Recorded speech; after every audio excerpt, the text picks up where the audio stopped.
Dehqonobod tumanida joylashgan tikuv fabrikamizda hozirgi kunda yuzlab ayollar ishlab kelmoqda. Fabrikamiz tomonidan xotin-qizlar uchun barcha sharoitlar qilib berilgan. Borib kelishlari uchun avtobuslar, bepul tushliklar, ichkarida muntazam ishlab kelayotgan konditsionerlarimiz bor. O'tgan oyda oyliklarimiz hammasini odamlarning bir xil bo'lgani uchun hozirgi kunda sanoqda o'tdik. Sanoqda hozirgi kunda odamlar 5 milliongacha oylik olishmoqda. Xotin-qizlar bundan juda ham mamnun. Biz Dehqonobod tumanini ishlamoqchi bo'lgan va ish o'rganmoqchi bo'lgan xotin-qizlarni ishga jalb qilamiz. Bularni ish o'rganmoqchi bo'lgan odamlarimiz ustida ishlayotgan masterlarimiz bor. Dehqonobod tumanida ochilgan tikuvchilik fabrikasida 2 yildan beri ishlayman. Bu yerda shart-sharoitlar juda ham yaxshi.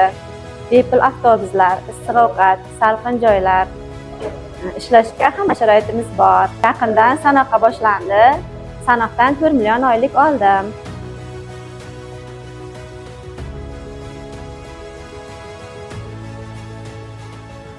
Tikuvchilik fabrikasida 2 yildan buyon ishlab kelaman, tikuvchi lavozimida.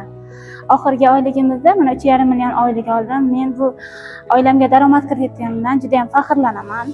Bu ishimdan mamnunman.